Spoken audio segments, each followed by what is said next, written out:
সেখান থেকে নবীরে দান করছে, এদিকে আল্লাহ দরবারটা কমে গেছে গা, আল্লাহ খালি হয়ে গেছে গা, আল্লাহ ফকির হয়ে গেছে গা। আমার শানের সঠিক ব্যাখ্যা না কইরা অপব্যাখ্যা যারা করেছে তাদেরকে বলবো অনতি বিলম্বে ফতোয়া উদ্ধার করেন, অনতি বিলম্বে ফতোয়া উদ্ধার করেন। আর না হয় এরকম অপব্যাখ্যা করে পারস্পরিক মুসলমানদের মধ্যে যে এরকম বিরোধ এবং প্রতিহিংসা তৈরি করে দিয়েছেন এবং পারস্পরিক সংঘর্ষের দিকে ঠেলে দিয়েছেন, এটার দায়ী কিন্তু আপনারা হবেন, এটার দায়ী আপনারা হবেন। ইসলামের ব্যাখ্যাকে অপব্যাখ্যা করার অপরাধে এটি ধর্ম অবমাননার অপরাধ। এই জন্য সেই অপরাধের প্রয়োজনে আইনের ব্যবস্থা গ্রহণ করা হবে, ঠিক কিনা বলুন?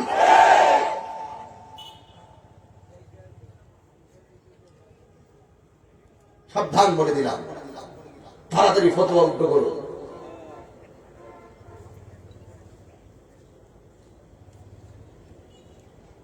কোরআন সুন্নাহর স্পষ্ট ব্যাখ্যা থাকার পরেও প্রতিহিংসা করে ওই ব্যাখ্যাকে অপব্যাখ্যায় রূপান্তরিত করে পারস্পরিক সংঘাত দিকে তারা ধাবিত করে দিচ্ছে, তাদের কাউকে ছাড় দেওয়া হবে না।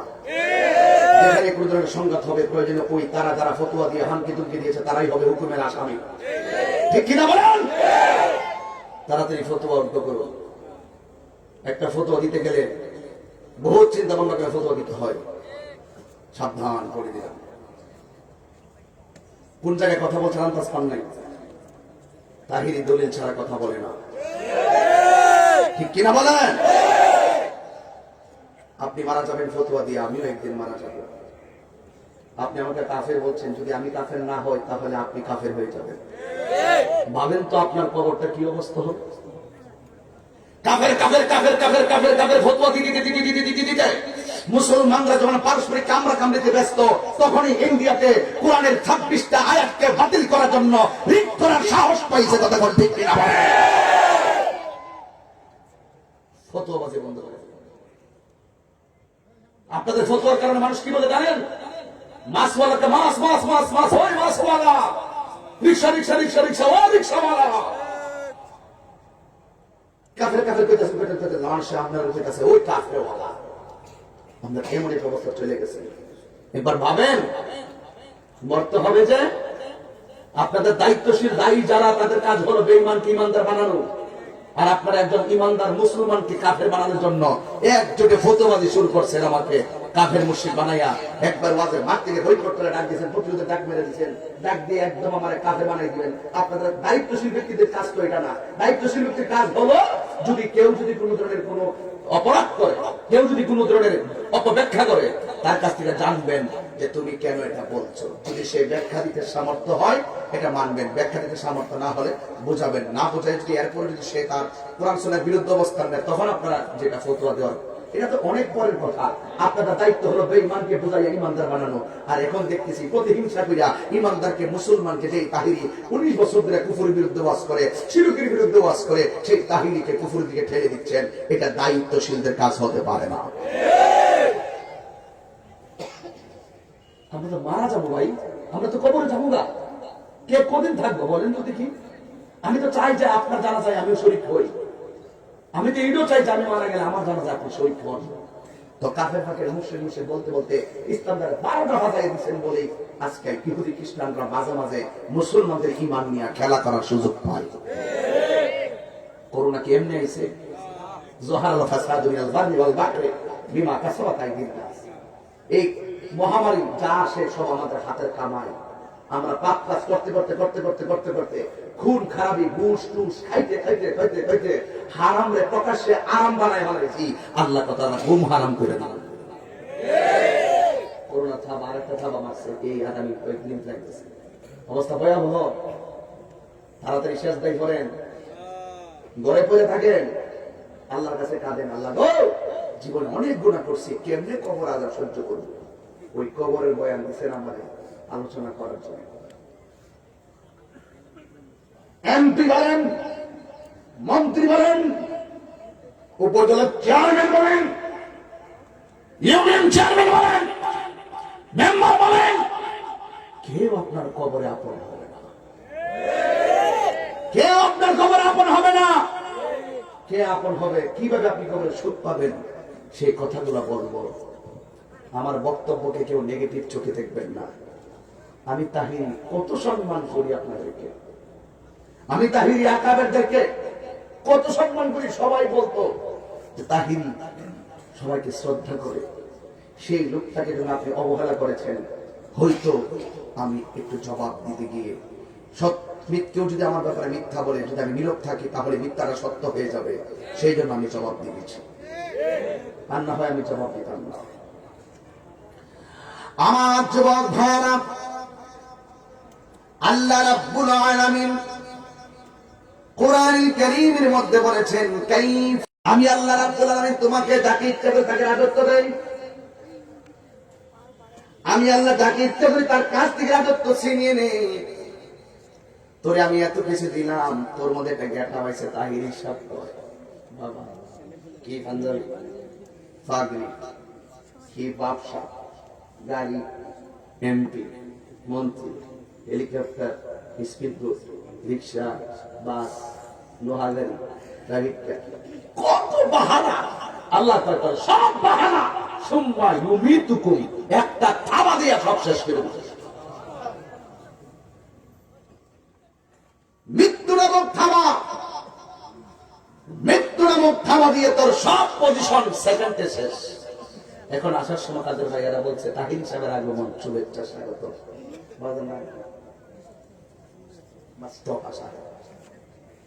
জীবন পাওয়া। আজকে মাহফিলে আসছি, কইছে তাহির সাহেবের আগমন, শুভেচ্ছা, স্বাগত। এই মুহূর্তে যদি আমি মারা যাই, আপনারা কইতেন না তাহির সাহেবের গাড়ি দেখো, বলবেন ফোন দে, একটা অ্যাম্বুলেন্সে লাশ বাড়ি গাড়িতে ফোন দে, লাশ বাড়িতে দিব, তাহির সাহেবের বাড়িতে দিবে, এই কথা বলবে না, লাশ বাড়িতে দিতে হবে। বাড়িতে দেওয়ার পর বলবে যে লাশটা রাখতাম কই, ছাড়ি দাও, ভিতরে ঢুকাইতো না, বাহিরে শোয়াই দিত। লাশের পানি গোসল, লাশের গোসলের পানি গরম করো, পানির মধ্যে লাশের ওই বড়ি পাতা দাও, লাশের কাপড় আনো, লাশের খাট আনো, লাশের জন্য মাইকিং করতে পাঠাও। কেউ আর কইতো না তাহিরি সাহেবের জন্য মাইকিং করতে পাঠাও, কেউ বলবে না আল্লাহ তাহিরি সাহেবের জন্য গোসলের পানি গরম করো। ঘরেও বলবে আমার লাশ, বাহিরে বলবে আমার লাশ, মসজিদের মাইকটা বলবে আমার লাশ। এতদিন আমি তাহিরি সাহেব, এখন আমারে কয় আমি লাশ। এতে আমার জীবনের শেষ পরিচয়। আমার লাশের খবর মাগো, আসবে একদিন জানি, কাঁদবে তুমি, ফেলবে শুধু দুই নয়নের পানি, দুই নয়নের পানি। নির্মম ইতিহাস, ও কদমতলের মা, ও নসরতপুরের মানুষ, পশ্চিম নসরতপুরের মানুষ, হাসিস না রে ভাই, দাঁত বাইর করিস না, সব একদিন শেষ। তাহিরি টাকা তাহিরি জায়গায়, বাড়ি আমার বাড়ির জায়গায়, সামনের মাহফিল গুলো করবো, আমার কোনো সাধ্য নাই যদি আমার আল্লাহ আমার নসিবে না রাখে। একদিন মাটির ভেতরে হবে ঘরে মনামা, কেন বান্ধ দালান ঘর। ফতুয়া দিয়ে দিব, কেন বলি দালান ঘর থাকবার লেগে, তাই দিলে খুশি দিন লিখে কাফের গেছে, পাগলের ফেরা পড়ছি।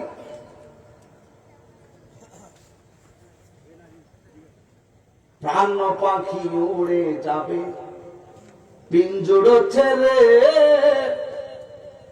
তোরা দাম সবই রবে, তুমি যাবে চলে।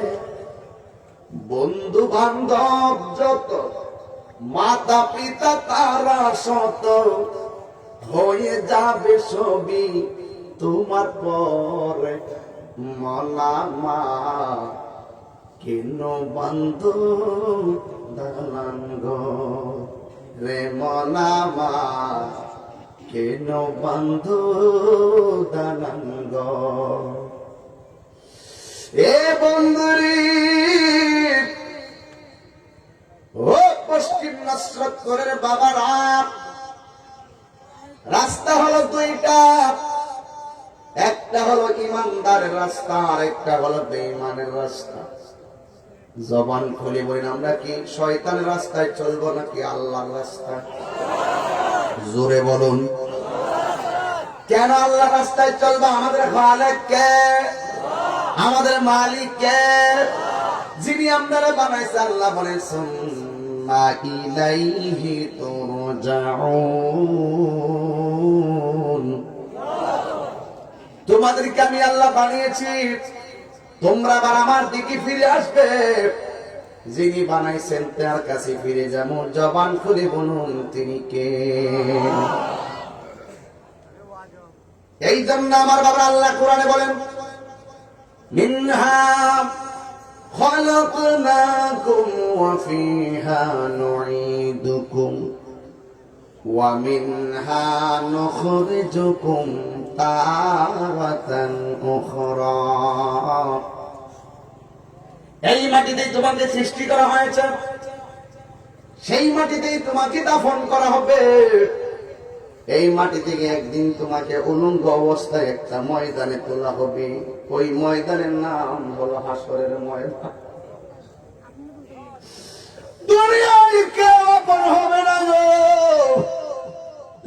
ঘরের ভিতরে তুমি শুয়ে রইছো পেটে ব্যথা করে মাথা ব্যথা করে কিডনি নাই হার্ট দুর্বল হয়ে গেছে মা তোমার কাছে কইব ফুট কি খাইবি ভাল লাগে না ফুট শুনলে কেমন লাগে ভাল লাগে না ফুতরে ডাক্তারের কাছে যাইবি কথা কয় না কেন জানেননি আমার নবী বলেন মৃত্যুর আগে আজরাইল একটা দাও মারবে ধাও এটার নাম হলো সাকরাতুল মউত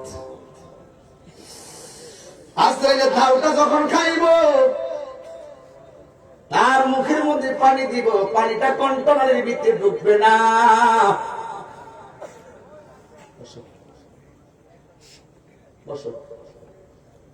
ফেরেশতারা বলবে আল্লাহ এত চেষ্টা করলাম গলা দিয়ে পানিটা ভিতরে ঢুকাইতাম পানিটা দিতে পারলাম না আর এই যে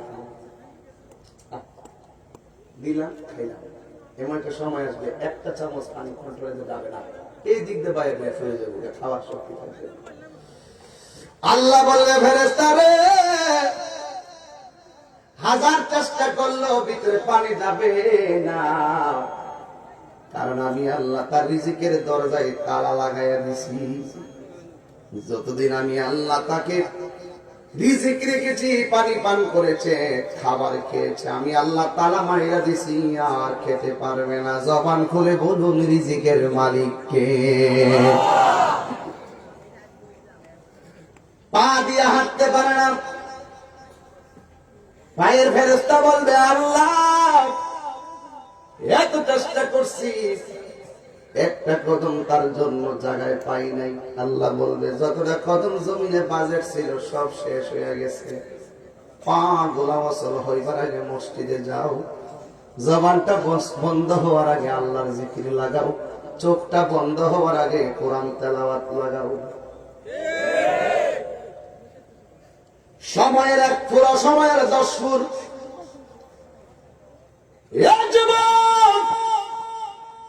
ও পশ্চিম নসরতপুরে বন্ধুগণ আমি কেমনে বুঝাইতাম মরণের ডাকটা কত কঠিন আপনজন সব তোমার পাশে বসা গড়টার দরজা হলো 7 ফুট আর পাশ হইল 3 ফুট বন্ধুরে আমার আজরাইলটা এত বড় 7 সমুদ্র 13 নদীর পানি মাথায় দিলে ওই 1 ফোঁটা পানি জমিনে পড়বে না এত বড় পশ্চিম নসরতপুরে 3.5 ফুট দরজাটা দিয়ে এত বড় আজরাইলটা ঢুকলো কখন আবার বাইরিল কখন রুহুটা কবজ করলো কখন কেউ টের পাই নাই এই জন্যই তো আমি মাঝে মাঝে ওই শানটা গাইতাম রংমহলে থাকবার বন্ধু পালঙ্কে শুইয়া কোন সন্ধানে আজরাইল ঢুকিবে আসিয়া, দুয়ারে প্রহরী থইয়া রুহ নীল কেমনে। খবরটা শুনিও, ডানে আমার মা, বামে আমার মা, সামনে মা, পিছনে মা,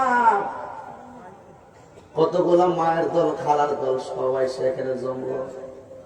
কিন্তু আজরাইলে কোন ফাঁকিদার গোড়া লইয়া গেছে, একটা মানুষ টের পাবে। সব বাদ দিয়া দেয়, কেমনে দরজা দিয়া ঢুকলো এত বড় আজরাইল। আমি যদি আমার বাবার কথা বলে আমার শরীরটা ঠেকটা উঠে। আমার বাবা যখন মারা যায়, আমার বাবা তখন অ্যাম্বুলেন্সের ভিতরে ছিল। অ্যাম্বুলেন্সের ড্রাইভারের গ্লাস লাগানো, প্যাসেঞ্জারের গ্লাস লাগানো, একটা ফোঁটা বাতাস ঢুকতে পারে না, গ্লাস লাগানো। কিন্তু আমার আম্মা কয়, তোর আব্বার মন শরীরটা মনে একটু ভালো লাগতেছে, দেখ নামাজ পড়তেছে, ওজিফা পড়তেছে, দুরূদ শরীফ পড়তেছে, কালেমায়ে শাহাদাত পড়তেছে। আম্মা মনে করছে একটু ঘুমাইছে আর কি। একটু পরে কইছে, কি রে তোর আব্বা দিন ধরে না? বড় ভাইটা পাশে বসা, আমার আরেক ভাই বসা, আমার বগ্নিপতি বসা, আমার একটা মুরিদ। এ বন্ধুরে লড়ে না তো লড়ে না। আম্মা কয়, সত্যি তোর আব্বা দি ফাঁকি দিয়া চলে গেল। আমার প্রশ্ন হলো, যে অ্যাম্বুলেন্সের মধ্যে কোন দরজা নাই, জানালা নাই, সব লাগানো, গ্লাস লাগানো, এটার ভিতরে আজরাইলে কোন দিক দিয়ে ঢুকলো? বোঝা গেল রে, তুমি যেখানে ফালাইবা বাঁচার রাস্তা না।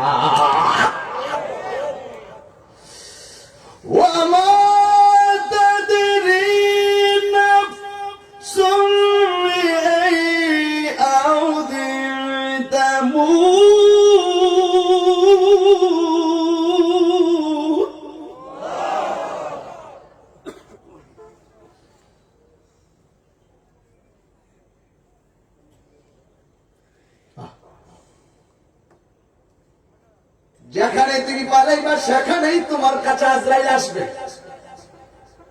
যতই লাগাইয়া সিঁড়ি লাগাইয়া ফালাও না কেন,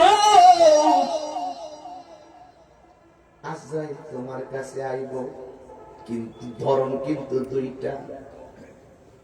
যদি আপনি ইমানদার হন, রুহটা কবজ করবে একরকম, আর যদি বেঈমান হন, আমার নবী বলেন আর গলাটা শুকাইয়া যাইব। 7 সমুদ্র 13 নদীর পানি মুখে দিলেও পানি তৃষ্ণা মিটবে না।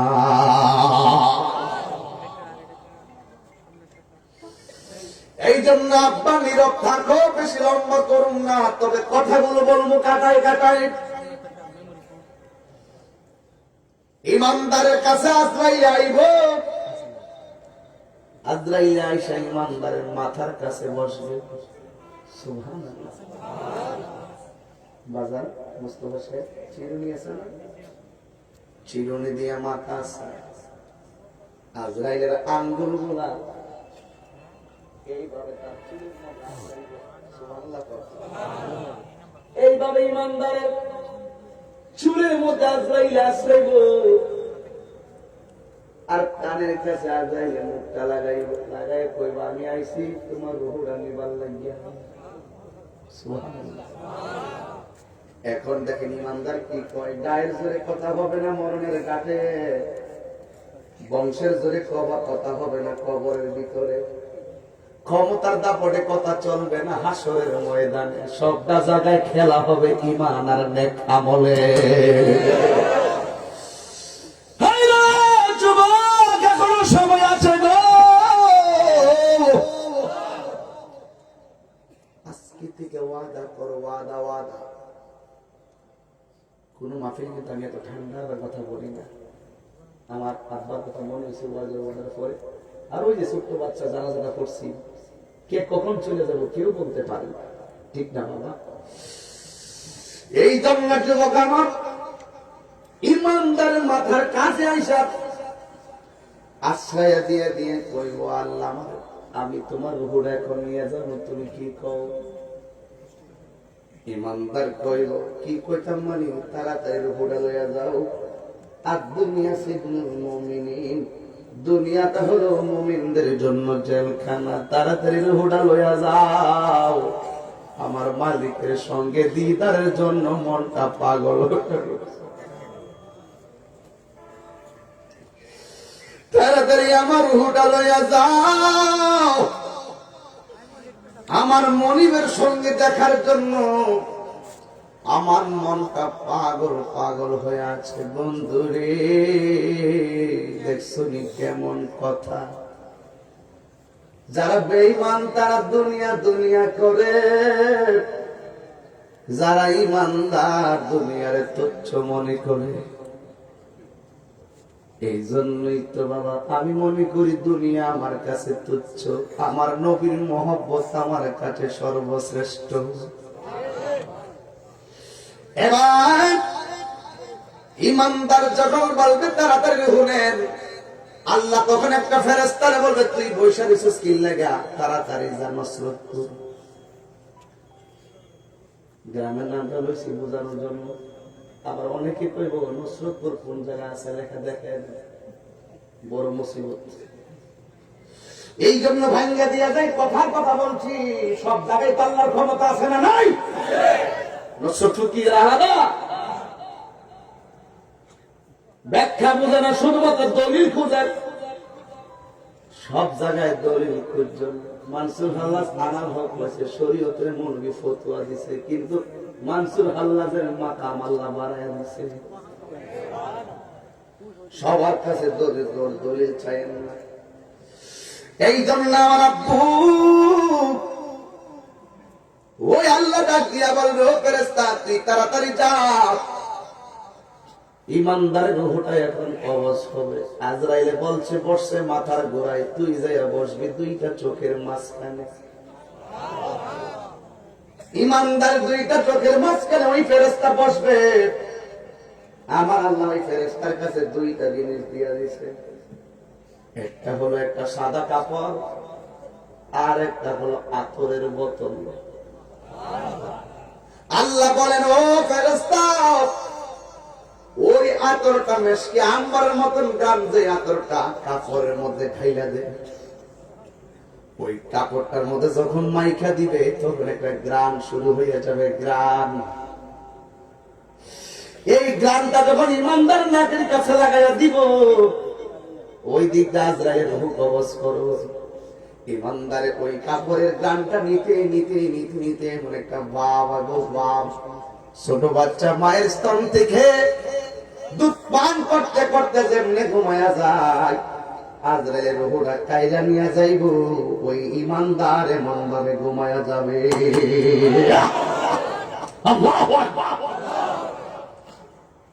সুন্দর পৃথিবী ছেড়ে চলে যেতে চাই না মন, তবু চলে যেতে হয়। থাকতে পারবেন? এই বিল্ডিং ওয়ালা, এই টাইলস ওয়ালা, থাকতে পারবেন নি? এই জন্য অসুবিধা নাই, ঘুমান না। আল্লাহ তো কইছে দিন দিছি চলাফেরা করবার লাগিয়া, রাত দিছি বিস্তেমার লাগিয়া, মাঝে মাঝে একটু সময় দিছি আমার কাছে হাজিরা দিবার লাগিয়া, 24 ঘন্টায় ফাঁসবা। হাজিরা না দিয়ে বেতন পাইবেন নি? বুঝালই না। এই জন্য বাবা আমার ইমানদার ঘুমায়া যাবে, রুহুটা যখন নিয়ে যাবে তখন ওই সাদা কাপড়ের ভিতরে ওই রুহুটারে বাইন্ডিং বানাইব। আল্লাহ ডাক দিয়া বলবে, ফেরেশতা আয় আয়, ওই রুহুটারে নিয়ে আয়। এবার রুহুটারে প্রথম আকাশে নিয়ে যাবে, প্রথম আকাশে ফেরেশতারা রুহুটারে সালাম দিব। দ্বিতীয় আকাশের মধ্যে যাবে, রুহুটাকে ফেরেশতারা সালাম দিব। জবান খুলে কোন ইমানদারের দাব আছে না নাই? এখন বলবেন, তাহিরি হুজুর এই কাপড়টা আমার আল্লাহ দিছে কোথায় থেকে? এই কাপড়ের মার্কেটের নাম শায়েস্তাগঞ্জ মার্কেট নয়, হবিগঞ্জের মার্কেট নয়। যেই মার্কেট থেকে আল্লাহ কাপড় পাঠাইছে ওই মার্কেটের নাম হইল জান্নাতুল ফেরদাউস। ইমানদাররা আল্লাহ কত ভালোবাসে। নসরতপুরের তমিজ মিয়ার বডির বাইন্ডিং কইরা কবরে দিবার লাগা শায়েস্তাগঞ্জ থেকে যায় কাপড় কিনে আনলো। আর ইমানদারের রূহটারে বাইন্ডিং করার জন্য আমার আল্লাহ জান্নাত থেকে কাপড় পাঠাইলো। কত দাম, কত দাম, কত দাম। এবার ফেরেশতা সপ্তম আকাশ পাড়ি দিবে।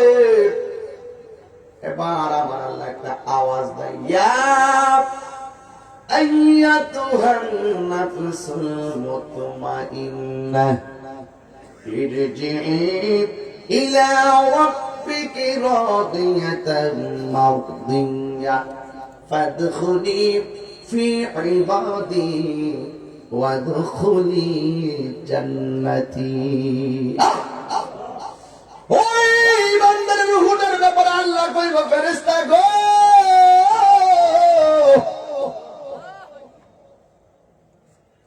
আল্লাহরে ডাক দিতে কষ্ট হয়, দেন না আল্লাহু আকবার।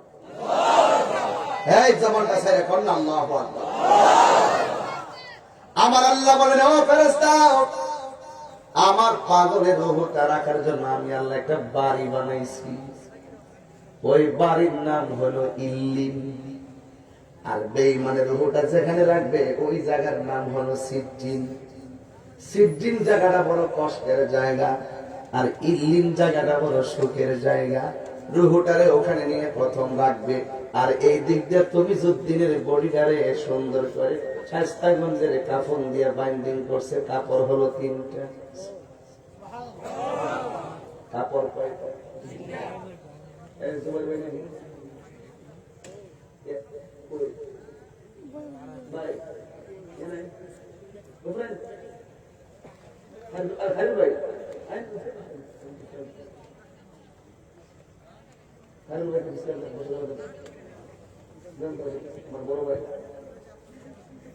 আমার বড় ভাই একটা ছেলে, তুমি একটা প্লাস্টিক ছেলে আমার সাথে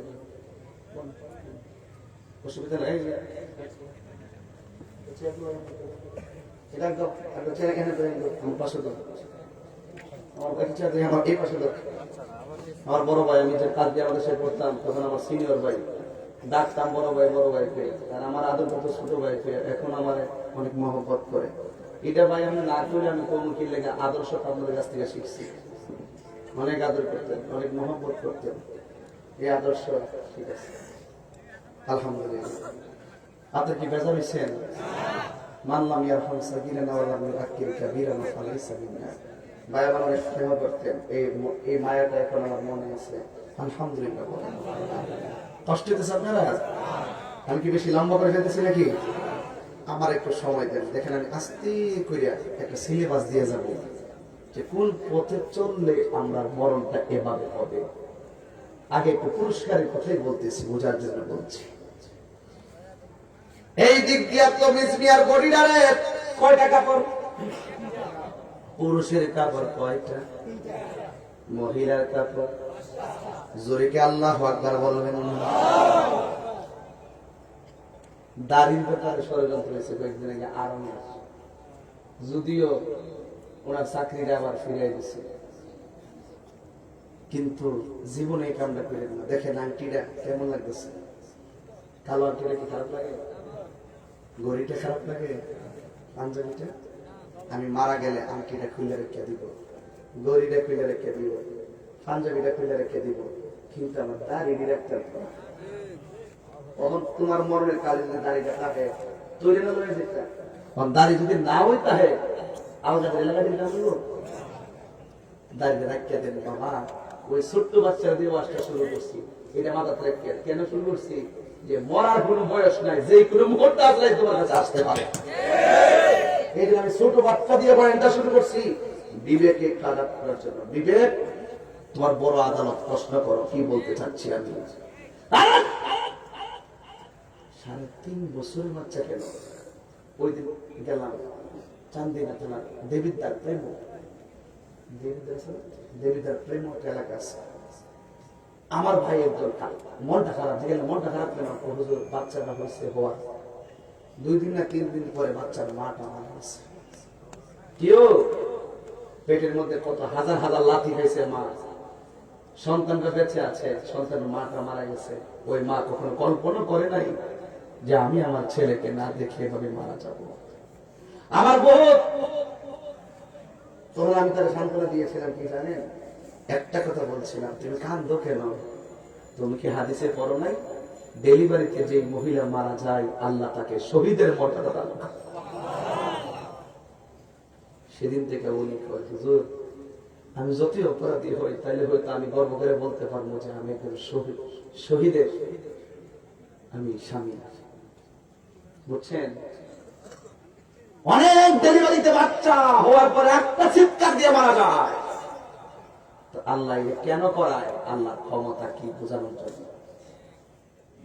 তোমার শরীরে শক্তি বেশি, মোটরসাইকেল টান মারো, মুরব্বী বস্তা আলগাইতে পারে না তাই বলে মুরব্বীরে ধমক মারো। তোমার বাবা মরে নাই তার মানে তোমার মরণ হবে না, এটা কখনো কল্পনা করো না। নিজের চোখের সামনে এই নসরতপুরে মানুষ কয়েকদিন আগে অ্যাক্সিডেন্ট হয়েছিল না? গত কয়েক মাস আগে এই রোডের মধ্যে অ্যাক্সিডেন্ট হয়েছিল। আমি তখন এখানে ছিলাম। কখন যে কত লাশ যে আমি রাস্তায় দেখি ভাই, ইয়াং বয়সের পোলাপান হুট করে ট্রাকে নিচে ধরে মারা গেছে। এই জন্য মরণ যেহেতু কখন আসে বলতে পারবো না, ওই মরণটা যেন পবিত্র অবস্থায় হয়, ওই মরণটা যেন নামাজ অবস্থায় হয়, ওই মরণটা যেন ঈমান অবস্থা হয়। কথা বলে ঠিক কিনা?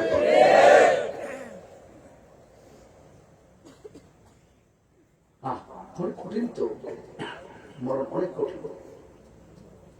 করোনার সময় দেখছিলাম কেমন কঠিন। মুখে মাস্ক দিয়া লাগাইছে, অক্সিজেন লাগাইছে, এটা কি শ্বাস টানতেছে, কি যে অবস্থা চাইতেছে, চাইতে ভরে মারতেছে। সন্তানের সামনে মার করোনা, সন্তান মায়ের কাছে যায় না, সন্তানের করোনা বাবা সন্তানের কাছে আসে না। তুমি কি খেয়াল করো নাই? এই সন্তান লাশটাকে গোসল দেওয়ার জন্য কেউ পাশে দাঁড়ায় নাই। তুমি কি খেয়াল করো নাই? ওই লাশটাকে কবরে রাখার জন্য কেউ তার পাশে যায় নাই। তুমি কি খেয়াল করো নাই? আল্লাহর ধরা কত শক্ত, কত শক্ত। একটা করোনার থাবা দেখা যায় না, এর চাইতে আরো বড় মহামারী হইতে আমাদের জন্য অপেক্ষা করতেছে। মানুষ আজকে দেখো ক্ষমতাধর রাষ্ট্রগুলো সব স্তব্ধ। আমার বাংলাদেশকে আল্লাহ বাঁচাই রাখছে। আমরা যে গণবসতি এলাকা, করোনা ঢুকলে এক রাতে 1000 লোক মারা যাইত, প্রতি গ্রামে গ্রামে লোক মারা যাইত। আল্লাহ আমরা বাঁচাই রাখছে বলি কি এখন বাহাদুরি করবেন? তাড়াতাড়ি সেজদায় পড়ো, আল্লাহর সঙ্গে কানেকশন লাগাও। আল্লাহকে আমরা সবাই মিলে বলি, আল্লাহ আমাদের অপরাধের কারণে তুমি বেজার হইও না, আমরা তওবা করলাম, আর গুনাহ করব না। হাত তুলে আল্লাহকে ডাক দিয়ে বল, আল্লাহ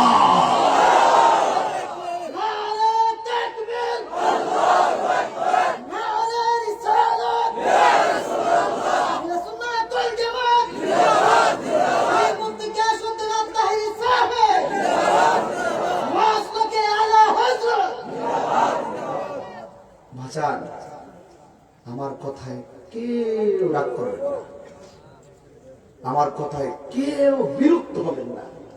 আপনারা বলেন তো আমার কথাগুলো কি সঠিক বলতেছি? তো ইমানদারের দাম আছে না নাই? এই দিক দিয়া তুমি মিয়ার লাশটাকে কবরে নিবে, কাপড় কয়টা? কটাবে ঘুমাইতেছে? কাপড় কয়টা? 3টা কাপড় কমিজ মিয়ার গায়ের মধ্যে লাগাইলো। লাগায়া কে আসল বাড়িতে নিব না নকল বাড়িতে? আপনারা জবান খুলে বলুন, আসল ঘরের নাম কি? আজকে মহিলারা ছিল, তাইলে একটা কথা বলি আমার মা বলবে, মা মা তোমার স্বামীর ঘরটাকে সুন্দর করার জন্য একটা শোকেস কিনলা, শোকেসে প্লেট রাখলা, গ্লাস রাখলা, আর একটা সোফা সেট কিনলা, আর একটা স্টিলের আলমারি কিনলা, খাট কিনলা। এতগুলা মাল কেন? হুজুর ঘরে ফার্নিচার না থাকলে সুন্দর লাগে না। নকল ঘরটা তো ফার্নিচার দিয়া ভরছো সুন্দরের জন্য, আসল ঘরটারে তুমি কি দিয়া সাজাইবা? দুনিয়ার মালামাল দিয়া টাইলস দিয়া কবর ফাটকা কইরা ঢুকাইয়া দিলে শান্তি হবে না। আসল ঘরটারে তোমার সাজাইতে হবে ঈমান আর নেক আমল দ্বারা। ঠিক কি না বলেন? এই জন্য যুবক ভাইরা আমার, ওই কবরের মধ্যে যখন লাশটা নামাইব, ঈমানদারের লাশটা নামানোর পরে তখন বাঁশগুলা দিব। জীবনে কবর কারে গেছেন না আপনারা? কেমন যা লাগে রে ভাই। বাঁশগুলা একের পরে এক দেয়, দেওয়ার পরে হয় না, কয় আরো দে, দেওয়ার পরে হয় না, কয় আরো দে, দেওয়ার পরে হয় না, একবার বাবা ছেড়ে সাফাইয়া দেয়, দেওয়ার পরে হয় না, একবার আরেকটা চিকন বাঁশ দে, দিয়া কবরটারে আন্দারি করে অন্ধকার। এরপরে হয় না, এরপরে হয় না গো,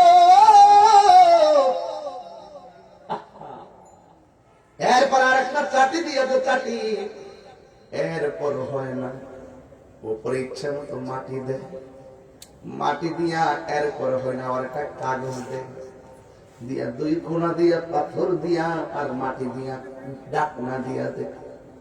ইমানদারকে যখন দিয়া চলে আসবে, আমার নবী বলেন, আমার নবী বলেন, ইমানদার কবরে যখন নামবে, আমার আল্লাহ বলবেন, ও ফেরেশতারা,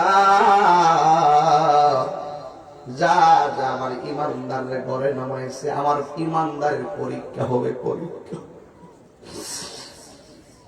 আমার ইমানদারের পরীক্ষা হবে।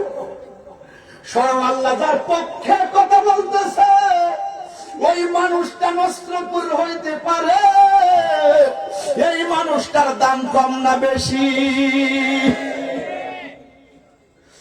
আল্লাহ বলবে, ও ফেরেশতা, রূহটা নিয়ে ভিতরে দিয়া দে, আমার ইমানদারের ইন্টারভিউ হবে, পরীক্ষা হবে। যেই মাত্র ইমানদারের ভিতরে রূহটা দিব, ওই মুহূর্তে ইমানদার কবরে সজাগ হয়ে যাইব।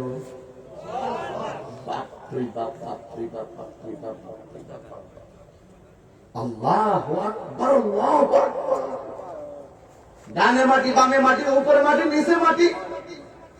এই মানুষটা দুনিয়ায় এত মানুষ নিয়ে চললো, হঠাৎ করে এমন একটা ঘরে গেছে, রুহুটা পাওয়ার পরে জেতা হয়ে গেছে। এবার দেখেন তো ওই সময়টা তার কাছে কেমন লাগে। কিন্তু যখন সে সজাগ হবে, তখন সে আর বোঝার বাকি নাই, আমি পরম দিদারে এসেছি। আমার নবী বলেন, ইমানদার কবর নামানোর পরে ইমানদারে কানের মধ্যে আমার আল্লাহ এমন একটা পাওয়ার দিবে, মাটির উপরে আপন জনরা যে হাঁটতে হাঁটতে বিদায় হয়ে যাইতেছে, ইমানদার কবরের ভিতরে থেকে তাদের পায়ের আওয়াজ শুনতে পাবে।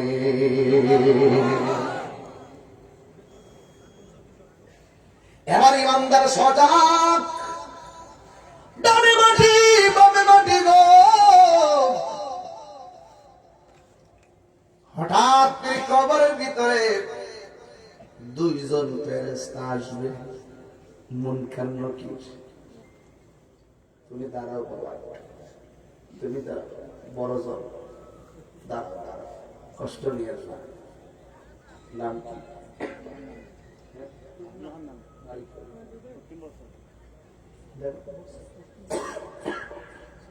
বর্ষর মানুষ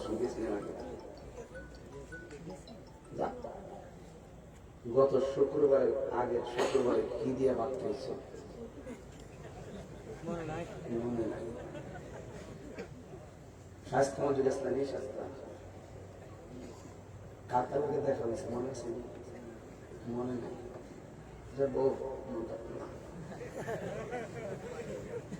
জায়গা মতো ধরলাম।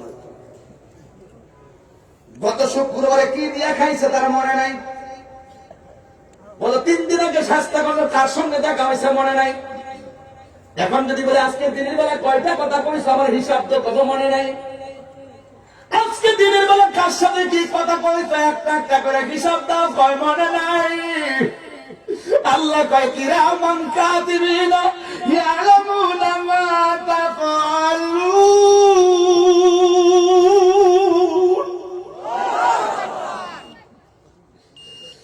যেদিন তোর মার পেট থেকে আইছস, মায়ের পেট থেকে ভূমিষ্ঠ হওয়ার পরে কয়টা শ্বাস ফলাইছো, কয়টা চোখের দেখছো, কয়টা সৃষ্টি দেখছো, কার লগে কথা কইছো, কয়টা গুনাহ করছো, কয়টা সওয়াব করছো, একজনের কাছে জাররা জাররা পরিমাণ হিসাব আছে।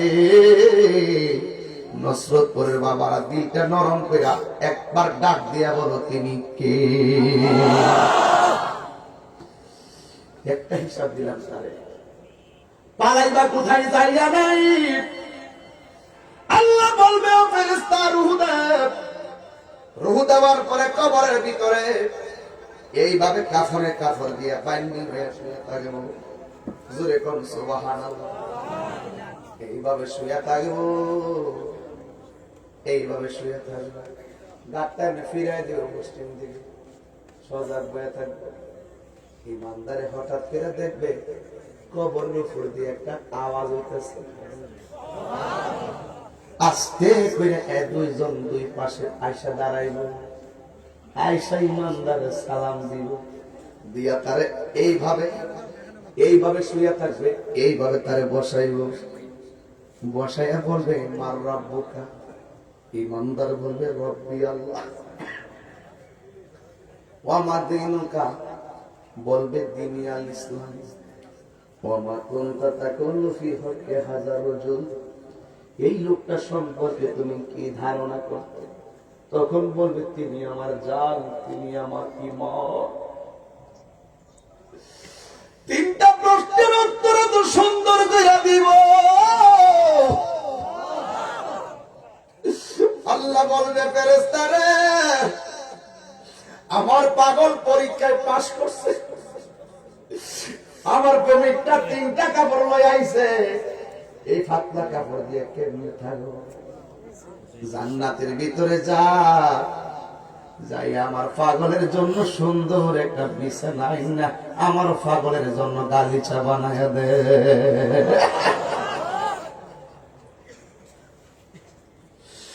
এবার ওই গালিচা বানায়া দিব। বানায় দেওয়ার পরে গালিচাই সে শুয়া যাবে। সুবহানাল্লাহ। এইভাবে শুয়া যাবে। যারে মাটিও খায় না, জমেও সই না গো, প্রেমিক যে জনা। যারে মাটিও খায় না, জমেও সই না গো, প্রেমিক যে জনা।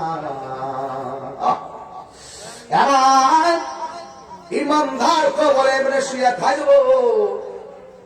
শোয়ার পর ইমানদারের ডাইন কাত হইব। দেখবেন যত দামি বিছানাই হোক, প্রথম শুইলেই কিন্তু ঘুমে ধরে না, একটু গয়রা গড়ি করে। যত আরামের বিছানাই হোক, ঘুম আসে না। ইমানদারের বিছানা দেওয়ার পরে সাথে সাথে ঘুম আসবে না। ইমানদার ডান কাত হবে, ডান কাত হবে। ইমানদার যেই মাত্র ডান কাত হবে রে বাবা, ইমানদার দেখবে সুন্দর একটা নূরের বাতি জ্বলতেছে। ইমানদার জিগাইব তুমি কেডা গো?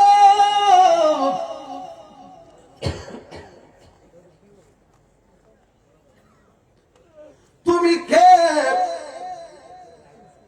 আমার ডানে মাটি, বামে মাটি, উপরে মাটি, নিচে মাটি, পায়ের গোড়ায় মাটি, মাথার গোড়ায় মাটি, একটা আলো বাতাস কবরে ঢুকতে পারে না। তুমি কেডা গো কবরে আলো দিতেছ? ওই আলো ডাক দিয়া বলবে আমার চিনো না, আমি চাঁদের আলো না, সূর্যের আলো না, দিনের আলো না, দুনিয়ার কোনো আলো না, আমি হইলাম তোমার দুনিয়ার সকল নেক আমল।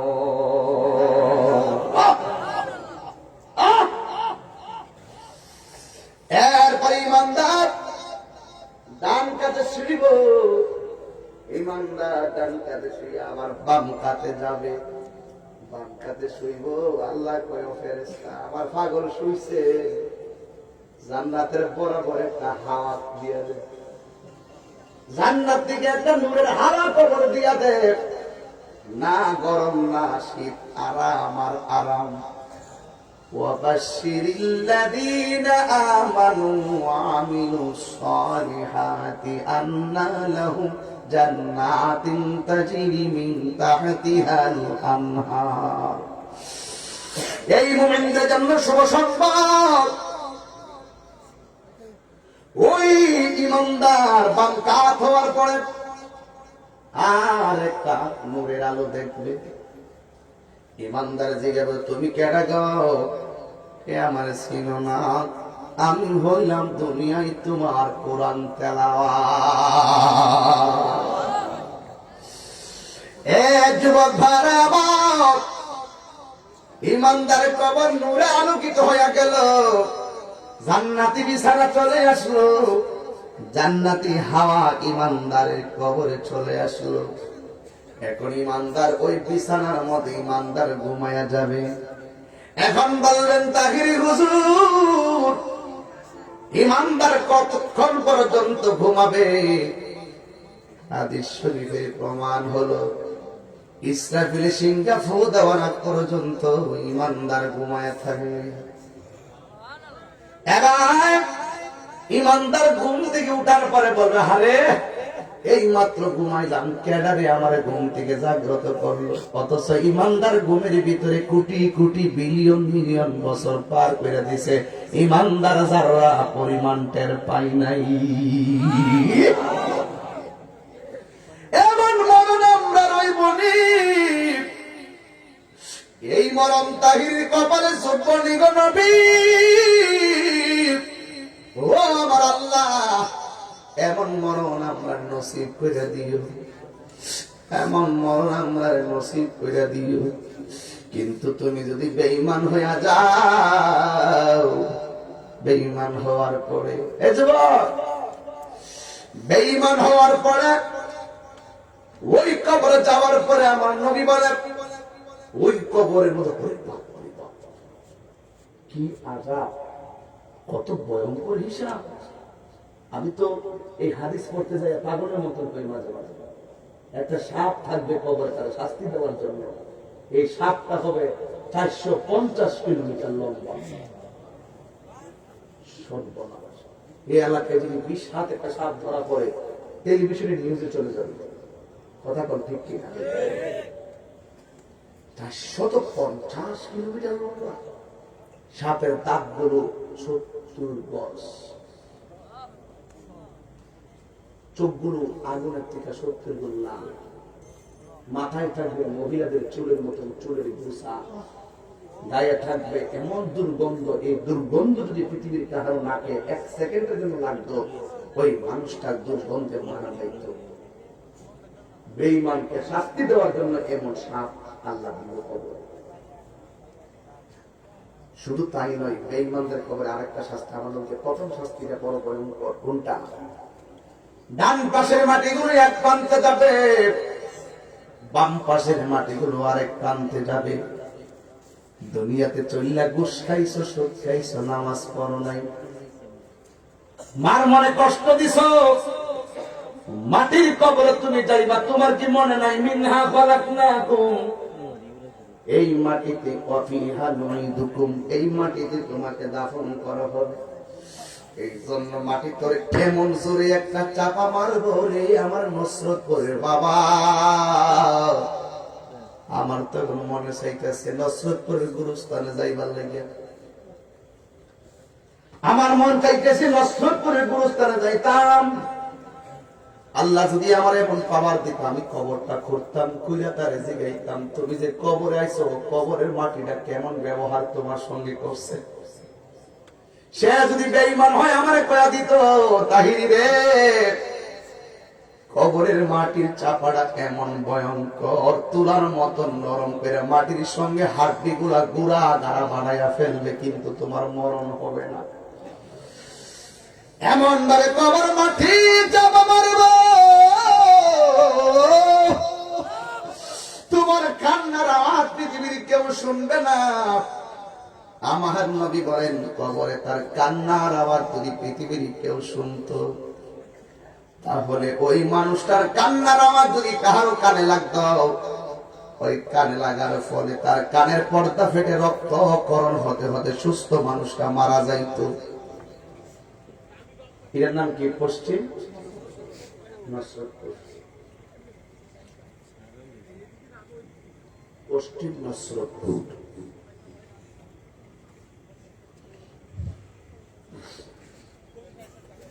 আমি যদি রেল লাইনের গোড়া দিয়া একটা বিপদ হইয়া চিৎকার মারি, আপনারা যদি কেউ শোনেন আমার বাসাতে যেতেন না, কথার কথা যেতেন না।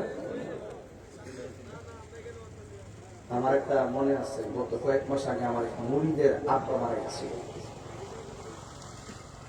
ওই লাশের জানাজাটা আমি নিজে পড়াইছিলাম। কবর ভিতরে নামাইছি মাটি দেওয়ার জন্য, কবরের পাড়ে দাঁড়াইছি, মাটি দিতেছি, দিয়া আমার মুড়িদরে জিগাইলাম, কেউ তোমার আম্মা তো মারা গেছে, তোমার আম্মার কবরটা কোনটা? হুজুর, এটা হলো আমার আম্মার কবর আর এটা হলো আমার আব্বার কবর। আমি হিসাব করে দেখলাম 1 হাত দুইটা কবর দূরত্ব। শোয়াই দিলাম, আইসা বসছি গাড়ি ধরে, একটা চিন্তা করলাম, সারা জীবন যার লগে সংসার করল, একটা ঘরের মধ্যে তারা একটা খাটের মধ্যে ছিল, সন্তান সন্ততির বাগান সাজাইয়া দিয়ে গেল, কিন্তু একটা কবর এখানে আরেকটা কবর এখানে। স্ত্রীটা সুখে কিনা দুঃখে আছে স্বামী জানার ক্ষমতা নাই, স্বামী দুঃখে কিনা সুখে আছে স্ত্রী জানার কোনো ক্ষমতা নাই। এটার নামই হলো নিষ্ঠুর দুনিয়া আর বাস্তবতা। কথা বলেন ঠিক কিনা? এই জন্য আমার আব্বা, আমার নবী বলেন, ওই কবরের ভিতরে বেঈমানকে শাস্তি দেওয়ার জন্য আমার আল্লাহ রাব্বুল আলামিন একটা ফেরেশতা পাঠাবে। এই ফেরেশতারা কানেও শুনে না, চোখেও দেখে না, হাতের মধ্যে থাকে বিশাল বড় একটা হাতুড়ি। ওই হাতুড়িটা লইয়া এমন জোরে বাড়ি মারবে, 70 গজ মাটির নিচে গুড়া বানাইয়া ঢোকাইয়া দিব। বাড়িটা কোন জায়গায় পড়ছে ফেরেশতা বুঝে না, কারণ সে তো চোখেই দেখে না। বাড়িটা মারার পরে এমন জোরে একটা চিৎকার মারবো, এই কান্নার আওয়াজ ফেরেশতা তো শুনে না, কিন্তু এমন কান্না করে বাড়ির মানুষ কেউ শুনে না। পশ্চিম নসরতপুরে তাহিরি যদি কান্না করে, তাহিরিরে সেভ করার জন্য অনেক লোক দূরে যাইব। প্রশ্ন হলো, কবর পাশে কবরটা বাড়ি খাইতেছে, শাস্তি পাইতেছে, কেউ কারো পাশে আপন হয়ে দাঁড়াইবার সুযোগ নাই। কথা কোন ঠিক কিনা? এই কবরের ভিতরে তুমি শাস্তি পাবে কতক্ষণ? ইসরাফিলের সিংহে ফুৎকার দিবে যখন। তার মানে রাস্তা পাইলাম দুইটা, সুখে থাকলে তুমি ঘুমায়া থাকবা, বেঈমান হলে তুমি কষ্ট পাইবা। আজকে নসরতপুরের মানুষ যাচাই করো, বাছাই করো, সিদ্ধান্ত গ্রহণ করো, আমরা কি কবরে সুখ চাই না দুঃখ চাই? যদি সুখ চান নামাজের দরকার আছে না নাই? যদি সুখ চান মায়ের খেদমত দরকার আছে না নাই? দেখেন আমার নবী কয় ওয়া মিনহা, আমার আল্লাহ কয় ওয়া মিনহা নুখরিজুকুম তারাতান উখরা। এই মাটির কবর থেকে তুমি হাসরের ময়দানে উঠবে। আমার নবী বলে সবাই সেদিন উলঙ্গ অবস্থায় উঠবে। কি অবস্থায়? উলঙ্গ অবস্থায় উঠবে। আয়েশা সিদ্দিকা ডাক দিয়ে কয়, নবী গো, ও মায়ার নবী, উলঙ্গ অবস্থায় উঠলে একজন আরেকজনের লজ্জাস্থান দেখবো, এটা কেমন শরমের কথা। আমার নবী বলে, আয়েশা, হাসরের ময়দানটা এত কঠিন হবে, মাথার 8 বিঘা উপরে সূর্যটা থাকবে। আল্লাহু আকবার, আল্লাহু আকবার। 12টা মুখ থেকে একটা মুখের 90 ভাগের 1 ভাগ যদি দুনিয়ায় দেয় কেমন গরম লাগে। সেদিন সবগুলা মুখ ওপেন করে 1 বিঘা উপরে সুরমার কাঠিটা, সুরমার কাঠি যত বড় কতটুকু মাথার উপরে সূর্যটা থাকবো। অথবা হাত বিঘাত উপরে সূর্যটা থাকবো, মাথায় যখন সূর্যটা তাপ মারবো মাথার খুঁড়িটার সাথে সাথে পড়ে যাবে। বাতের মার যেমন করে টকবক টকবক করে পারে, মাথার মগজ গুলো চিটটা চিটটা ডাইনে পড়বো বামে পড়বো। আল্লাহ আল্লাহ ও আল্লাহর আযাব সহ্য হয় না। মা সন্তানের কাজে লাগবে না, সন্তান মার কাজে লাগবে না, সবার মুখে শুধুমাত্র নাফসি নাফসি নাফসি নাফসি। এ বন্ধুরা, ওই ময়দানে কেউ কাউকে উপকার করবে না। ওই ময়দানে আমি কাঁদবো, তুমি কাঁদবে। আমার নবী কই ওই হাসরের ময়দানে সর্বপ্রথম হিসাব হবে নামাজের হিসাব।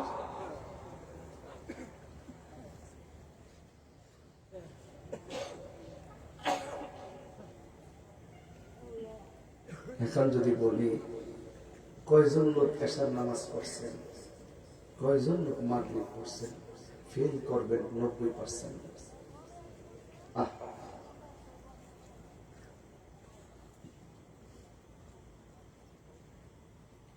নাই কোন বন্ধুগণ, নাই দরদি, নাই কঠিন দিনে আমার নবীজি বিনে।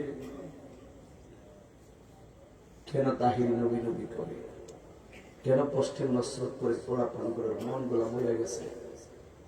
আজকের একটা মুখে হাসি নাই কেন, একটা মুখে কথা নাই কেন?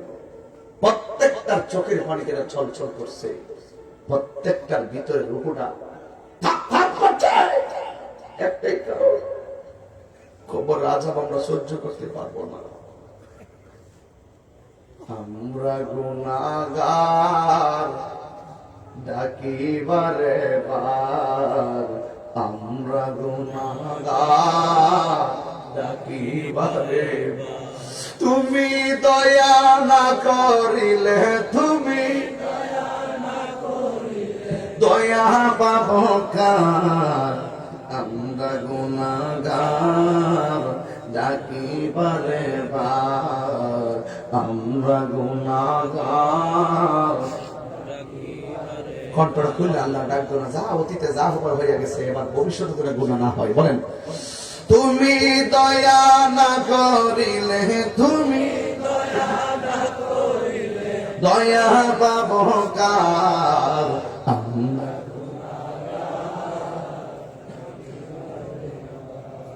আব্বা আম্মা যারো শুইছে অন্ধকার কবরে, মাফ করো আল্লাহ নূর নবীর খাতিরে। আব্বা আম্মা যারো শুইছে অন্ধকার কবরে, মাফ করো আল্লাহ নূর নবীর খাতিরে। তুমি দয়া না করিলে, তুমি দয়া পাবো কার? আমরা গুনাহগার ডাকি বারে বার, আমরা গুনাহগার ডাকি বারে। দাদা দাদি যারো শুইল অন্ধকার কবরে, মাফ করো আল্লাহর রহমান নাম খাতিরে।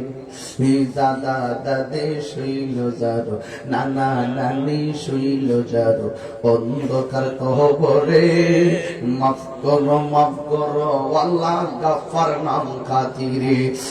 তুমি দয়া না করিলে, তুমি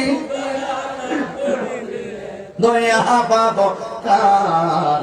আমরা গুনাহগার ডাকি বারে বার, আমরা গুনাহগার ডাকি বারে। দিন নরম করে দাদা দাদির চেহারা খেয়াল করো, মা বাবার চেহারা খেয়াল করো, নানা নানির চেহারা খেয়াল করো। আমরা গুনাহগার ডাকি বারে বার, আমরা গুনাহগার ডাকি বারে বার। তুমি দয়া না করিলে, তুমি দয়া পাবো কার? আমরা গুনাহগার ডাকি বারে বার, আমরা গুনাহগার বারে বার। মাওলাজি তোমার রহিম নামটি থাকিতে গো থাকিতে আমি পাপী ডুইবা যাইতাম। আল্লাহু আকবার, আল্লাহু আকবার। কেউ গিরা পানিতে সাঁতার কাটবো, কেউ হাঁটু পানিতে সাঁতার কাটবো। যার গুনাহ যেমন তার ঘামের পানি হাসর মাঠে গুজরবে তেমন, কারণ আমার আল্লাহ হাসর মাঠটা নিচে দা মাথা বানাইব তামা দিয়া। সূর্যের তাপটা লাগলে বুঝেন তো তামাটা কেমন গরম হইল। নিজের ঘামে নিজেরা সাঁতার কাটবো, যার গুনাহ যেমন তার পানি তেমন। এবার ওই সাগরের মধ্যে সাঁতার কাটবো। বন্ধুরে আমার, এই যুবক মায়েরা আমার শরীর কথাটা বুঝে নেন। এবার সবার মুখের মধ্যে শুধুমাত্র একটা স্লোগান, নাফসি নাফসি নাফসি নাফসি বলে কাঁদবো। যত নবী আছে সবার মুখের মধ্যে শুধু নাফসি নাফসি, যত নবী আছে সবার মুখের মধ্যে শুধু নাফসি নাফসি। আমরা শেষ পর্যন্ত ঈসা নবীর কাছে যাবো, যাইয়া কমু ঈসা নবী গো আপনি আমরা একটু সুপারিশ করেন। ঈসা কইব আমি পারতাম না, তবে একটা রাস্তা দেখাইতাম বাড়ি। ওই যে একটা সিংহাসন দেখা যায়, ওই সিংহাসনের নাম হলো মাকামে মাহমুদ। ওই জায়গার মধ্যে তোমরা চইলা যাও, সব উম্মতের একটা দৌড় মারবে, ওই মিম্বারের কাছে যাবে। যাইয়া দেখবে সেই ময়দানে 1,24,000 পয়গম্বর নাফসি নাফসি বলে কাঁদতেছেন। আমরা সবাই যাইয়া সেই জায়গায় দেখবো একটা পয়গম্বর সেজদা মাইরা নিজের জন্য কান্দে না, নাফসি নাফসি বলে কান্দে না, আওলাদের জন্য কান্দে না। ওই নবী সেখানে সেজদা দিয়া উম্মতের জন্য কাঁদতেছেন। সেই নবী হলো তোমার আমার জান ইমান রাহমাতুল লিল আলামিন। এই আওয়াজে মানি না, জবান খুলে কোন আল্লাহু আকবার।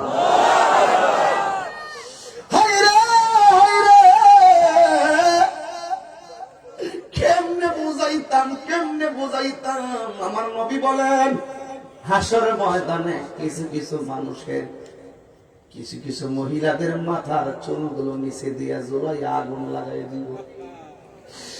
জিজ্ঞাসা করবে আল্লাহ গো এরা কারা? ও বন্ধু এরা কারা জানেননি? এরা দুনিয়ার বেপরদা নারী। এই জন্য আমার আব্বুরে আবার কিছু কিছু উম্মতের শরীরের মধ্যে থাকবে আগুনের শিকল। জিজ্ঞাসা আল্লাহ এরা কারা? এরা যারা মা বাবার মনে কষ্ট দিছে। দরজাটা খুলতে কে যায় ধুকা, বাবা বুঝি বলছে এলে নাকি খোকা। দরজাটা খুলতে কে যায় ধুকা, বাবা বুঝি বলছে এলে নাকি খোকা। বুকের ভেতরটা নড়ে চড়ে উঠে, বুকের ভেতরটা নড়ে চড়ে উঠে, চোখ বেয়ে জল নেমে আসে, শুধু বাবা নেই শুধু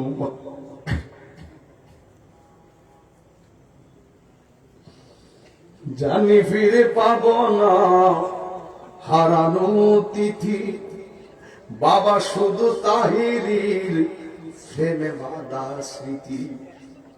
জানি ফিরে পাবো না হারানো তিথি, বাবা শুধু তাহিরির প্রেমে বাঁধা স্মৃতি।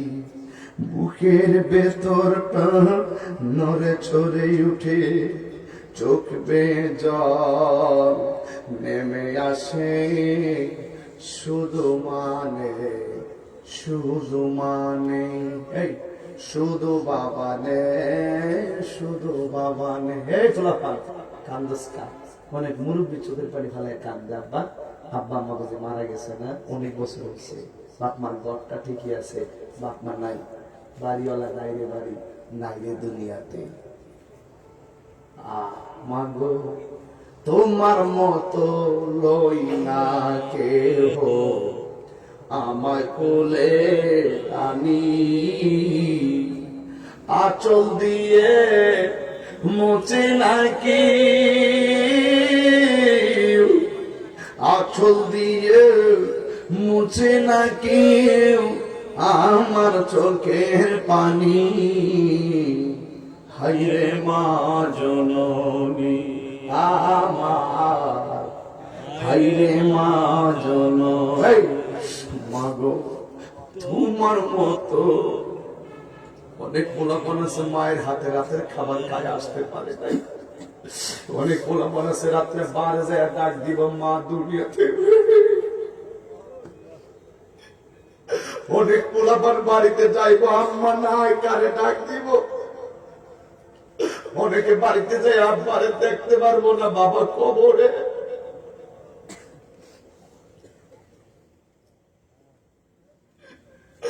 আমি কেমন করে দেব মাটি, আমি কেমন করে দেব মাটি তোমার কবরে। মা তুমি আমার আগে যেও না গো।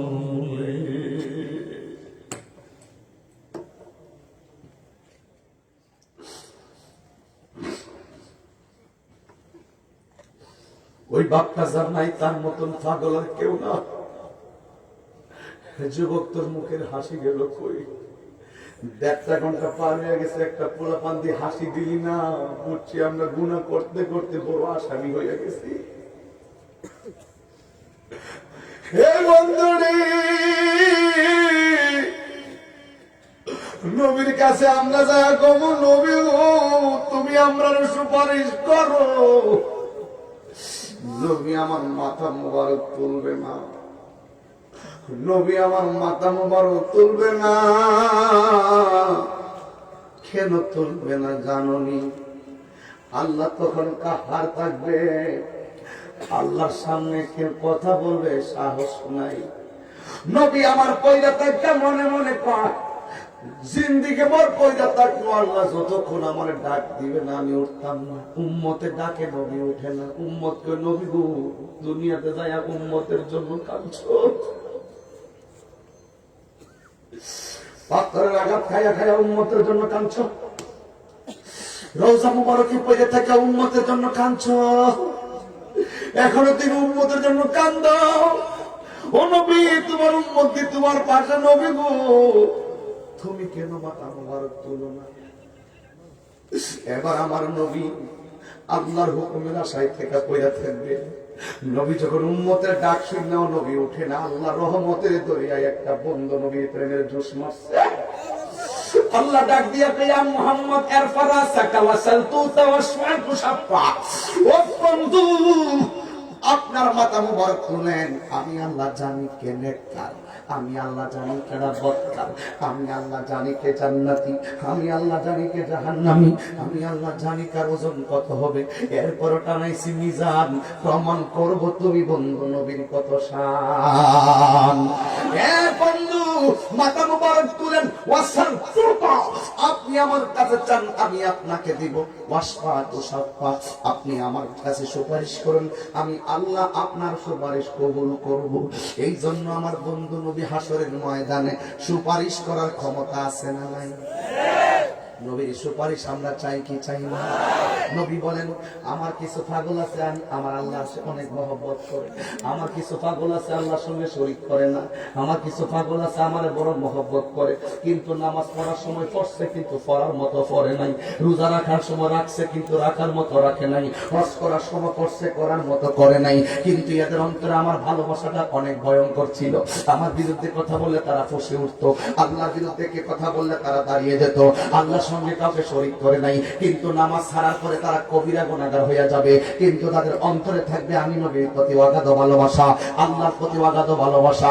আমলের ত্রুটির কারণে এরা যদি কবিরা গুনাহগার হয়ে যায়, আমার নবী কয় শাফাআতি মিন আহলিল কাবাইর মিন উম্মতি, আমার উম্মতের মধ্যে যারা কবিরা গুনাহ যদি কইরা ফেলায় আমি রাহমাতুল লিল আলামিন তাদেরকে টেনে টেনে জান্নাতে নিয়ে যাব। আওয়াজ গুনা জোরে কোন সুবহানাল্লাহ। রহমতে আলম নূরে মুজাসসাম, রহমতে আলম সাহাবীরা আতর বানাই ইয়া রাসূলুল্লাহ ইয়া হাবিবাল্লাহ। এই বাবা, মাঝখানে খুঁটিগুলোতে লাইট নাই, এই জন্য প্যান্ডেলটা অন্ধকার লাগতেছে। কিন্তু আমি দেখতেছি এইভাবে প্যান্ডেলটা হইলে আর বেশি ভালোই হয়। প্রত্যেকটা মানুষ আধার করে মুরাকাবার মতন ওয়াজ শুনতেছে। কথা কোন ঠিক না বেটি? একটু মহব্বতের সাথে, একটু মহব্বতের সাথে আমার সাথে পড়েন, তুমি জীবন তুমি মরণ। সবচেয়ে খুশি হবো যদি মোবাইলের ফ্ল্যাশ লাইটটি জ্বালাই দেন, সবার হাতের মোবাইলের লাইটটি জ্বালাই দেন, ছোট মোবাইল হোক আর বড় মোবাইল হোক, লাইটটি জ্বালাই দেন, যেন আমি শেষ বেলার প্রেমটা নিয়ে আপনাদেরকে নবীর শাফাত যেন আমরা পাইতে পারি। একটু মেহেরবানি করে জ্বালাই দেন, দেখবেন আরো সুন্দর মহব্বত লাগবে।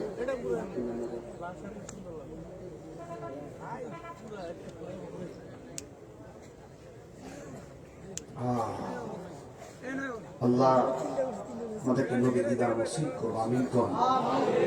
তুমি জীবন তুমি আধার ঘরে, তুমি আপন তুমি জীবন তুমি মরণ। আধার ঘরে তুমি মোদের পারের করি, তুমি মোদের তুমি নিদানে তৌরানে ওয়ালা ইয়া রাসূলুল্লাহ ইয়া হাবিবাল্লাহ ইয়া রাসূলুল্লাহ। জোরে ইয়া রাসূলুল্লাহ ইয়া রাসূলুল্লাহ, তুমি মোদের আশার আলো, এ তাই তো তোমায় বাসি ভালো রাখবে। তুমি মোদের আশার আলো, এ তাই তো তোমায় হৃদয় নামের ফুলদানিতে, হৃদয় নামের গেতে রেখেছি প্রেমের মালা। ইয়া রাসূলুল্লাহ ইয়া হাবিবাল্লাহ ইয়া রাসূলুল্লাহ ইয়া রাসূলুল্লাহ ইয়া রাসূলুল্লাহ, তুমি মোদের সকল আশা, তুমি মোদের ভালোবাসা, তুমি মোদের সকল আশা, তুমি মোদের ভালোবাসা, তুমি মোদের সকল আশা, তুমি মোদের তুমি নিদানে পরানে ওয়ালা ইয়া রাসূলুল্লাহ ইয়া হাবিবাল্লাহ ইয়া রাসূলুল্লাহ ইয়া রাসূলুল্লাহ।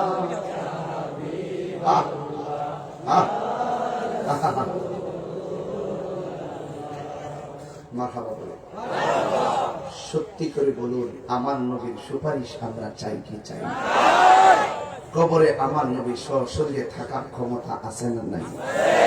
নবী হাসরের মাঠে সুপারিশ করবে, তাতে কি কোনো সন্দেহ আছে? নবীজিকে শাফাআত করার ক্ষমতা দিবেন কে? আল্লাহ যদি দেয়, আমাদের অ্যালার্জির কোনো প্রয়োজন আছে ভাই? আমরা গুনাহগার, আমরা অপরাধী, আমরা নবী ছাড়া কোনো উপায়।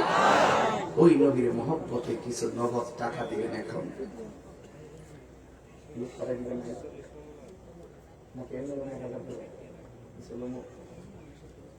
একটু কালেকশন করি 5 মিনিট নবীর মহব্বত। আচ্ছা, আমি একটা কথা বলি, আপনারা যে বয়ান শুনছেন এতক্ষণ, কয়টা বাজে?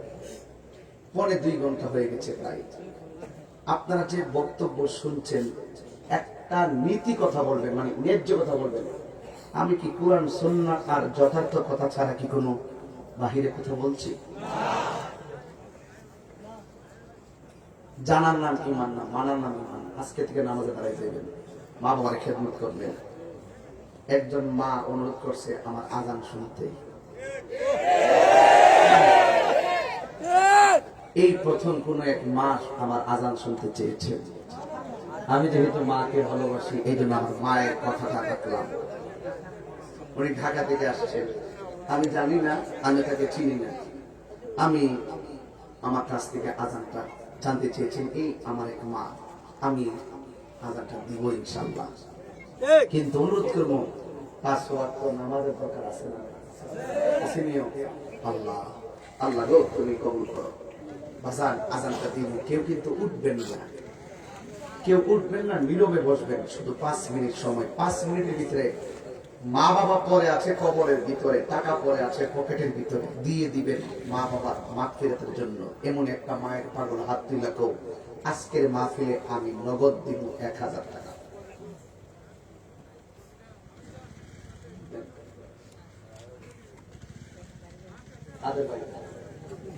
আব্দুল কাদের শেখ আসাদ, আব্দুল কাদের আসাদ ভাই দিলেন 1000 টাকা। মারহাবা কর, আল্লাহ কবুল করুন, আমিন কর। মনে কি এবার মাইকে দিছে? এবার মাইক বাবার যার আগে সব দিচ্ছেন না, আল্লাহ আপনি কবুল করেন। সামনে দিবেন, সামনে দিবেন ইনশাআল্লাহ। সামনের মাইকটাও ভাই দিবেন ইনশাআল্লাহ। হ্যাঁ ইনশাআল্লাহ হয়ে গেছে। এবার বাকি তো নগদ না? আচ্ছা নগদ দিতে চলবো, বাকি লাগবে আর কেউ দিবেননি 1000 টাকা? কেউ? মোস্তফা ভাই দিলেন 1000। মাশাআল্লাহ, আমাদের মোস্তফা সাহেব নগদ দিলেন। আপনার মোস্তফা সাহেবের পরিবার আজানটা যে শুনতে চেয়েছে, মাশাআল্লাহ আলহামদুলিল্লাহ, তিনি দিয়ে দিলেন 1000 টাকা। বলেন মারহাবা। আল্লাহ আপনি কবুল করেন, দাম্পত্য জীবনে সুখের চাদর বিছিয়ে দেন। আমি আহা, ওর নাম কি? আহারে কাউসার মিয়াও, তার আম্মা নাকি অসুস্থ, তার আম্মার অসুস্থ, তার শেফার জন্য দোয়া চাইছে। আমি আসার পরও বলছি, পাগল ছেলে, আল্লাহ এই দানের উসিলায় তার আম্মাকে তুমি শেফা নসিব করো, আমিন। বাজান 3 জন পাইছে 1000 করে, আর 2 জন লোক দিলেন পাক পাঞ্জাতে হয়ে যাবে ইনশাআল্লাহ। 3 জন পাইছে, আর 2 জন দেন। আমার ডান পাশ থেকে একজন দেন, বাম পাশ থেকে একজন দেন। এই 1000 টাকা দিয়ে গেলে আপনি একদিন ভুলে যাবেন, কিন্তু আমার আল্লাহ রাব্বুল আলামিন এটাকে উহুদ পাহাড় পরিমাণে নেকি দান করে দিবেন। দেন, আর 2 জন দেন। কে দিবেন? 1000 এখান থেকে, আর 1000 এখান থেকে। মোহাম্মদ খলিলুর রহমান নগদ দিলেন 1000 টাকা। মারহাবা কর, আল্লাহ আপনি কবুল করেন, আমিন কর। আল্লাহ তাকে রহমান ও মালিক তোমার বন্ধু বানাইল। আর আব্বা অসুস্থ না, আল্লাহ তার শেফা নসিব করে, আমিন কর। আর একজন দেন 1000 টাকা, এফরানি কান্না। কে দিবেন? আরেকজন, আরেকজন দেন। আর একজন দিবেন 1000, সেই লোকটাকে ইমাম হুসাইনের মহব্বতে, ইমাম হুসাইনের মহব্বতে 1000 কে দিবেন? হাত তুলে আসো, আর লাগবে না। মাহফিল কমিটি কিছু ছেলে আছে, কমিটির স্বেচ্ছাসেবক। আচ্ছা, আপনারা কারা কারা খুশি একটু হাত তুলে বিসমিল্লাহ ক্রিয়া পকেটে হাত। যে যা পারেন। আমি চাই আজকের মাহফিল একটা রোহানিয়তের মাহফিল হয়েছে। আমি মাহফিল বহুতই করি, কিন্তু আমার কাছে শান্তি লাগছে, অনেক শান্তি লাগছে। অনেকে কান্নার বন্যা বসে গেছে। আল্লাহ আপনি কবুল করেন, আমিন করেন। মোস্তফা হুসাইন দিলেন 1000 টাকা। মারহাবা দেন, পকেটে টাকা নিয়ে রেডি করেন, আমি আজানটা দিই। আজানের সাথে সাথে আপনি টাকা দিয়ে দেন। দেন। হ্যালো হ্যালো, বাহিরে মাইক সারি করুন। হ্যালো হ্যালো হ্যালো,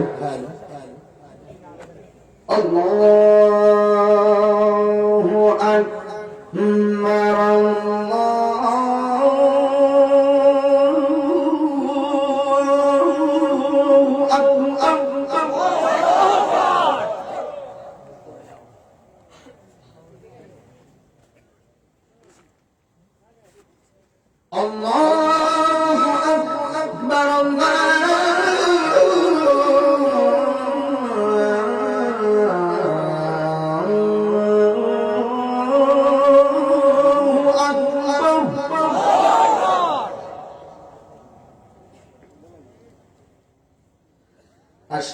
আল্লা ইলাহা ইল্লাল্লাহ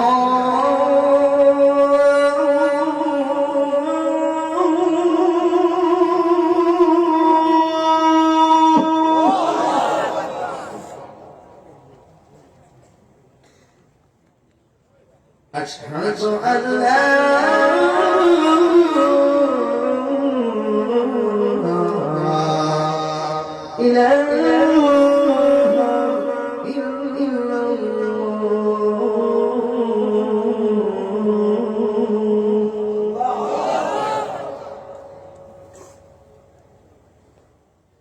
أشهد أن محمدا رسول الله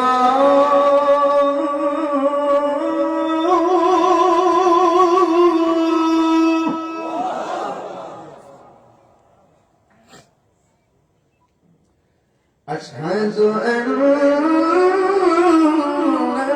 محمدا رسول الله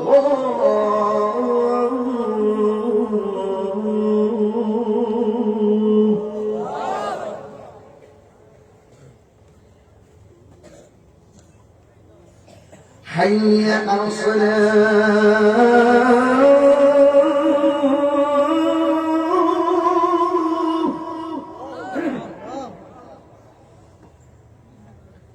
حي على الصلاة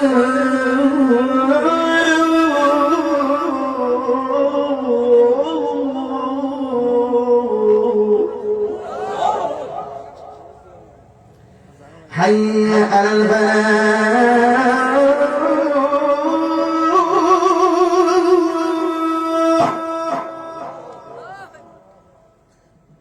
حي على الفلاح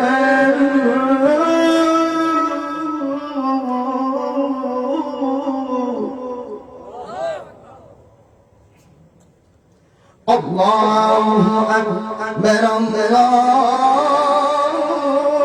أكبر لا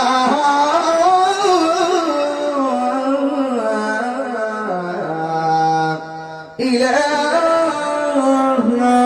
إلا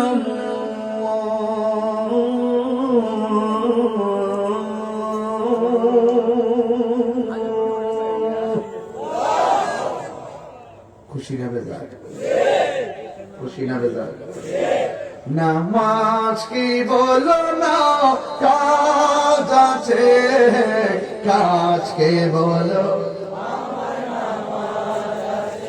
আমার মনে হয় আওয়াজটা সবাই বললে আরো বড় শোনা যাবে নামাজ কে বলো না কাজ কে বলো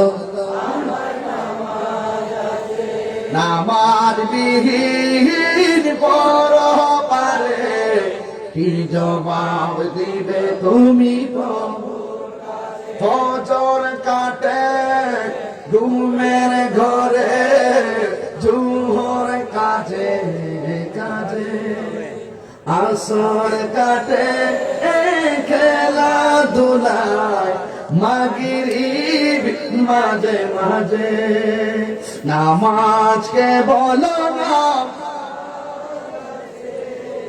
কাজকে বলো আমার নামাজ আছে নামাজ বিহীন পর পারে কি জবাব দিবে তুমি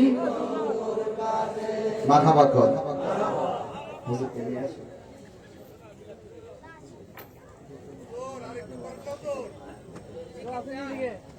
গতবার নাকি বলছিলেন আপনারা অনেকে মাইক ইয়া দিবেন প্যান্ডেল দিবেন বিভিন্ন টাকা পয়সা নিয়ত করছিলেন আপনারা অনেকে দেন নাই যারা দেন নাই তারা মহা ভুল করেছেন কারণ যারা ওয়াদা করে ওয়াদা খেলাফ যারা করে এরা মুনাফিক ঠিক কিনা বলেন মুনাফিকদের ধ্বংস অনিবার্য কথা বলেন ঠিক কিনা এই জন্য এবার আমি বাকিতে কালেকশন করলাম না না দিলে কইলে কি থাকবে কথা ঠিক নিয়ম আল্লাহ আমাদের সবাই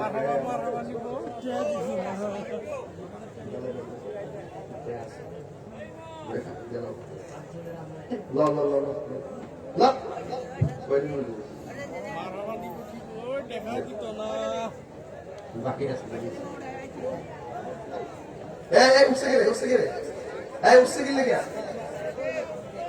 আসেন দাঁড়ায় নবীর সালামটা দিন।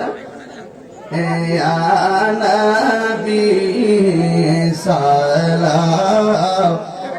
আমাদের চট্টগ্রামে খুব ভালো আলোচক আছে, সবাই বসবেন ইনশাল্লাহ।